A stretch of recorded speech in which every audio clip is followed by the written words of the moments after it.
It's over. Anime is donezo for the 50th time this year alone. That's right. Mappa and Netflix collaboration. Globalization. The influx of tourists and anime catering towards this global audience is gonna have rippling effects to the weebs, the otakus, the hardcore anime enjoyers. Let's read some of the news. So this is a statement. I think this is just like an AI summary of what's going on over here. But this is the official announcement. I know. It's all, oh my god, it's too fucking bright. There's no black mode here, dark mode here. But let's read the statement really quick. On the 21st, Netflix, a video streaming service, announced a strategic partnership with Mappa, the production company behind anime titles such as Chainsaw Man, JJK. It's over. Chainsaw Man and JJK censored for the global audience. It's over, guys. It's cooked. How could they do this? The partnership will see the company promote new project with an eye towards the global market. When you hear words like this, you need to understand, what does this mean? It means no lollies. It means no fan service. It means listening down on the gore. Basically, censorship, right? A lot of the shit that happens in Japan in its anime degen culture that we all love, if it kind of like goes, if it wants to expand, right, then it needs to be different to appease a different audience. So that's why I think a lot of people are saying Mappa is selling out, right? And the fucked up thing is stuff like this. I'm not sure if it was A1 Picture Sword Art Online, but also Hideaki Anno, right? Anime globalization. Remember this? There were not just this person, but some other people, right? So Hideaki Anno, but also like, I think A1 Pictures and SAO, they were kind of talking about how anime should stay for the domestic Japanese audience. We will never bend the knee and appease to a global market, which would then dilute and basically, you know, the identity, right? The otaku culture, that starts to go away. What made anime special and got it to this stage of being so fucking popular is because they appealed to its domestic audience. But the moment that you bend the knee and do shit like this, it's sad. And I thought that, of all people, you know, not of all people, I thought that because there were so many big titles and names and corpos coming out saying Japan first, I'm like, all right. And then Mappa, the fucking headliner studio right now, you know, I think it's not an exaggeration to say Studio Mappa is probably one of the greatest studios right now to be producing anime. Like on the top line with like Ufotable, what other studios really are there on that super top tier elite? I know there's like really good studios, right? Like A1 Pictures, Cloverworks, right? I know that a lot of people hold on to many other studios like Studio Bone, Studio Bind, and they got a lot of other anime, but like Mappa is definitely like on that top fucking tier. And for them to come out and say this shit, it is quite concerning, right? Especially when they say focus on the global market. From story development to merchandise sales, Mappa plans to stream multiple anime titles currently in development with Netflix. Sure, more stuff like that. Through this partnership, Netflix will simultaneously stream Mappa-produced anime worldwide, providing an environment where fans around the world can enjoy the works direct in real time. And the wording of it sounds good, right? It sounds good that like, hey, great, man, more people can watch anime for what it is, but it's not that simple. When they are making these articles, they're trying to really, you'll see later, right? I'll shoot some other tweets, but the articles are trying to portray this. Everything is going to be great, sunshines and rainbows. More people will be able to enjoy anime, and we're going to have all good fun. Mappa has always pushed beyond the boundaries of traditional anime production, valuing free imagination and passion of creators. Oh, they do value the passion of creators, all right. I know. You remember the Shibuya incident? The real incident was in the fucking building. And exploring the new possibilities in both anime expression and business with Chainsaw Man, and Mappa actively participated in studio-led IP development and merchandise sales with Jujutsu Kaisen. Series achieved worldwide success, blah, blah, blah, blah, blah, blah. They're kind of just talking about this. There's unique works produced by Mappa as Kagekurui, Ranma to the world. And these are kind of interesting because these are very fan service heavy shows, right? A lot of the times right now, there's that one girl in Kagekuri, I think, the gambling anime, she's just holding her fucking titty and that shit's going viral. Stuff like that. Would that get censored, you know? Through this new partnership, the planning, development, production of several new anime productions on the way. That's pretty cool. Right? Regardless of censorship or not, the fact that they're announcing, you know, production of new anime project, hey, great. I hope that it's not going to be Western fucking slop though, right? Through this partnership, Netflix will simultaneously stream Mappa produce anime worldwide. Yeah. They're just going to just collab, happy. Yeah, this is all just junk. While we have previously worked on various initiatives with Netflix, this strengthened partnership is based on Mappa's corporate philosophy of being an independent studio in both creative and business terms. Okay, so you're gonna say the core philosophy of Mappa is to be independent, to have your own control over creative and business directions.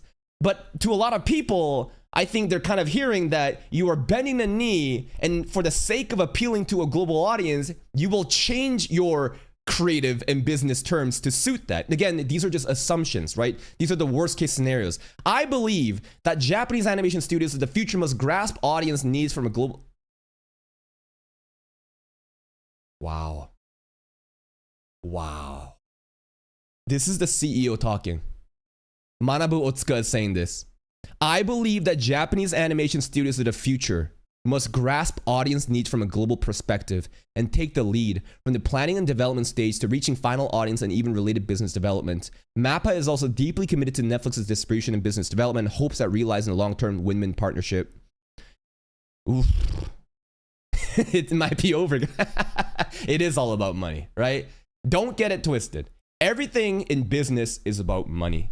I know that sometimes there are passion projects where, right, art is prioritized rather than suiting the bottom line. But a statement like this saying, this is the future of anime. Anime studios, in order to survive, must think about the global audience. Now, are they saying prioritize? Are they the most important? I think a beautiful solution would be something like this, that Japanese anime stays degenerate and it appeals to the domestic audience. And the global fans that want that anime can have a version of that. And if they, whatever country, rules, regulations are, not allowed to show that version, then censor it at that point. You know what I mean? Have multiple versions of this core anime where everyone has an access. Give people options, right? That's what I'm saying. And I think that truly is a win-win situation. But the moment that the degen culture and everything that anime is censored from the root core, as in the original source is already heavily censored in order to appease the global market, which is fucking stupid. I feel like that's very pointless. There are options you can give. You don't have to stick to one thing, right? This is a comment from Kazutaka Sakamoto, which is a vice president of Netflix content. Mappa is an incredible anime studio that has boldly pursued and achieved unprecedented expressions and challenges. And do you know why? Because they put Japan first, because they have talent and talent seeks other talent, and Mappa is able to just deliver amazing anime, right? We at Netflix also want to deliver Japanese anime works to fans around the world in the best possible way for them to enjoy. To achieve this, it is essential that we fully support passion and challenges of creators. We want to further expand the possibilities of anime by combining our respective strengths. When you say possibilities of anime though, I feel like all creative possibilities kind of just gets drowned out when you have corporate collaborations like this in order to put the global audience out, does it, I don't understand how you think that there can be more innovation, how there can be more of the anime that made it here. If anything, it's gonna get watered down, nah? Mappa's creativity, Netflix global reach, and the courage to take on challenges that is essential to creating interesting works. We look forward to working with Mappa toward a future where we develop new stories and pursue new forms of expression, directly delivering works that surprise and inspire audience around the world. We will do our utmost to ensure that Japanese anime becomes freer, more interesting, and evolve significantly so that we can deliver new works and excitement from Japan to the world. Japanese anime will continue to increase its presence around the world. And this sounds good, right? Just based on the way that the article is phrasing it, it's just wow, more people will be able to enjoy anime. We're going to get Netflix, sponsorship, not sponsorship. They're kind of working together, right? It's a partnership to have more new anime projects streamlined, and just great. But I feel like this is corporate bullshit. Never really, you need to read between the lines. And if we've seen from the pattern of behavior what's in the past, talk is cheap, actions speak louder. And I think we've all seen what's happened when you focus on the global audience. Suddenly you start doing censorship. A lot of the fan service goes away. And this is going to be an interesting case where I think a lot of people will also say, bro, just go fucking jack off to hentai. Who cares about lollies? And this is just one avenue of censorship I'm talking about. It's, again, a domino effect. Wait until they start censoring something that you may enjoy too, right? Censorship is a very tricky thing where it's just it's convenient for you. Yeah, I know that you hate lollies. I know that you don't like this fan service. And a lot of people that say, oh my God, anime like this is fucking, what's it called, right? What do they call it? What kind of slop do they call it? Some people were literally calling Dan just fan service slop. What's the term that they be using recently? Gooner slop. That's right, Gooner slop, right? Gooner bait. That's a buzzword of a different generation that's just been saying that shit. But it's like, and there is that kind of like Puritan movement too. So I don't know. I think this is gonna get fucking nasty with it, man. So reading some of the tweets.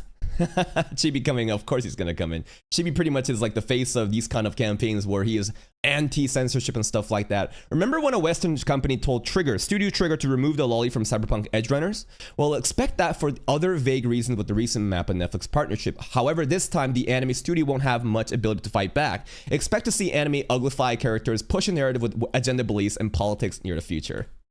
So are we really going down the fucking, like, the Western video game industry, Hollywood movies, you know, the woke shit, you know? Making, no more are we having hot, attractive characters. They want, like, ugly motherfuckers that look realistic to appeal to those miserable motherfuckers, you know?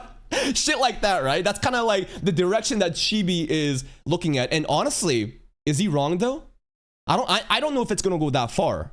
But I do believe that there is going to be a degree of censorship, and there are having examples within movies, whether they be video games, and these are the global audience. These movies and video games are for the global audience, right? That's why a lot of the people prefer Eastern devs, Eastern games. They focus on gameplay. They focus on sexy aesthetic characters. They focus on what the players want from a game, right? Not to be reminded of their fucking miserable lives, but then there's these fucking Western devs and Hollywood fucking corporate bullshit where it feels like these movies and these TV shows and these games are just like pandering towards these, you know, the complete woke left, like blue-haired fucking screeching banshee, you know, virtue signalers that don't really consume the games, that don't even watch the movies, because I don't know why they fucking bend the knee. Will anime also kind of go that direction? Yeah, Concord is another example of a big failure like that. Important anime news, Chibi just popping off. The worst news possible was just released by one of the biggest names in anime industry. And, you know, usually, like, okay. If we go to Chibi Reviews channel, right? It's kind of the boy that cried wolf, in a sense. Because if you look at every video... If you look at every video, it's over, it's the end, it's over, it's done. I can't believe it. It's fucked. It's the end of the world. I can't believe it's really over. It's fucked. It's the end of the world. But like this time? No. This time though. No, I don't know. Yeah, Chibi Doom post. Absolutely he Doom post. But I think that this is quite significant. Right? I think this is actually significant. That Studio Mappa of all studios is coming out to say this. When the industry, some outspoken voices have been saying, let's focus in Japan, The Mappa says, global first! If other studios don't do this shit, y'all gonna be fucking washed. Manama Otsuka, the president of Mappa, said Japanese animation studios should lead with global perspective. He did. This means they focus and catering towards a modern and global audience over just Japan. The very thing we all feared would happen for years. Now, we don't know... well, the term lead... right? You can basically like understand it, interpret that, and that is the priority. They didn't explicitly say that global audience will have main priority, but when you say words like lead with global perspective, I think we all know what's kind of happening, right? Mappa has signed an exclusive deal with Netflix to release anime on their platform with this ideology, and the picture below is their statement. Like, imagine these new animes that come out are like the Concord equivalent of anime. You know what I mean? Like the new, like brand new project with Netflix Mappa shit is gonna be like all those fucking video games that just, you know, get shit on for having ugly characters and shit gameplay, and people just saying, I can't fuck, you know, like, could that actually happen? Recently, Hideaki Anno, Evangelion director, Karakawa CEO, and SAO director, yeah, this is what I'm talking about, right? They all came out and to say, anime is special. The reason that anime is even at this position and the global audience wants a chunk of the market is because it's retained its authenticity. It's been catering towards the domestic influence of where anime culture is. And now you're going to throw all that away to appeal to an audience that don't even care about your core culture? And then some people will say, well, what's your core culture? Gooning to lollies, fan service? And to be honest, to a certain degree, it's not all of it, but fan service and shit like that is core integral to anime. And I know a lot of people have very strong feelings about this and will say, it's just fan service, but I'm telling you, man, censorship like that is a very slippery slope. I think that you're just saying it because it's convenient for you to do so. But the moment that something is getting taken away because that's something that you want, you're going to have different mindset. Anime becoming popular because it was focused on the Japanese, shifting away from that will lose the very reason anime has grown as much as it has. I agree with Chibi on this take about this one. Let's read some of the tweets. Let's read some of the replies. Of course, the last frontier of expression must be assimilated. Jesus Christ. Jesus Christ. Yo, what the fuck? Some of these comments are fucking crazy. Yeah, and we know how great the Netflix global perspective is. With all the censorship Mappa has done, it's no surprise that it's the next step for them. It might actually be the last step for them since they're going downhill from here. I don't know. Like, this could be the case, right? Like, with all the censorship, like, people don't... Netflix is where anime studios go when they have absolutely no faith in a project and want a quick and easy paycheck. Remember, Dante? Remember, fucking Devil May Cry? That shit also was Netflix project. I thought it was a pretty good anime, but a lot of people were also upset about that, right? A lot of people, as an anime only, I had no understanding of what people were upset about, but there's a lot of political ideologies and a difference in the adaptation and that they strayed away from the source material. I still thought it was an amazing anime, but a lot of people were very upset about that shit. Japan is lost. What is this, bro? Tekken 8 Bandai Namco. Censorship there. I think this is like Tekken 8 bending the knee and censoring their shit for global audiences too and stuff like that. Let's see. American targeted anime is the most boring and sauceless. Why would someone watch that? Both Japanese and foreign. You know what? I think that fucking Americans, they should just stick to the fucking live action anime, you know? They've been really popping off with the live action stuff. Y'all just go have fun with your live action stuff, you know? Basically, like, I don't really care if they're producing more live action anime. Like, they want to enjoy that audio, like that fucking anime live action stuff. Go ahead, right? As long as it's not tempering the main shit. A lot of people are kind of getting upset saying, like, because of this rise in live action content, that anime is going to get damaged. But I thought, well, it's a totally different market and an audience. It wouldn't really matter. But now that you're dipping your toes into actual anime territory, it's not looking good. Screw you, Mappa! Don't make anime for Westerners. Make it for your own country. That's the whole reason it's so popular in the first place, true. Time to boycott Mappa. And the funniest thing about this, or the saddest thing about this, is how this is like, not just in the animation industry, this happens everywhere.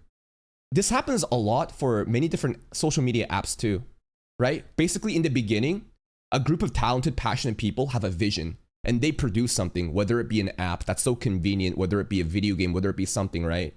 And in the beginning, it's all fucking great. Everyone wants to be part of it and it's popping off, but they don't have a way to monetize it. And then what do? They sell out, right? A bigger corpo buys them out, and everything that made that initial brand and product so fucking special is gone. Now it's filled with ads. Now all the, you know, new special things is just gone. It's just a corporate fucking hollow shell, and now people are like, what the fuck? And then a brand new thing comes up, and then they basically start something new, and then people go there, and it's like a cycle. It's like a cycle of people with the vision to create something amazing, and then the money becomes an issue, and then corporations kind of bid on that, and then they just strip everything, and it's just fucking GG. And there's some other tweets that, you know, people have been complaining about. Basically, people are dooming. Yeah, people gonna say instigating.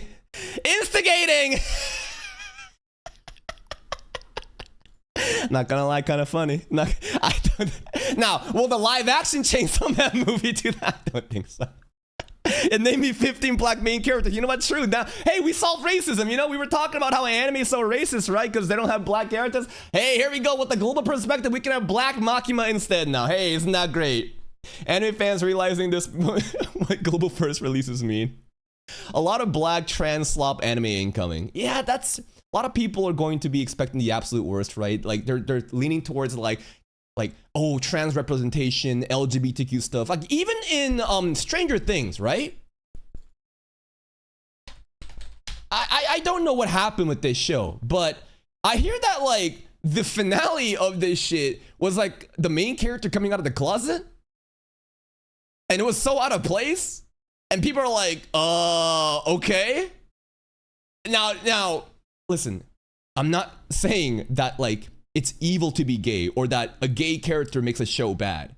But what we're trying to say is these Western companies, like, it's like the idea of, like, a company changing their corporate logo to, like, a rainbow flag in June, even though they don't give a fuck about gay people, right? It's this forced representation of inclusivity that basically ruins the content. No longer do you have good stories or good gameplay or whatever.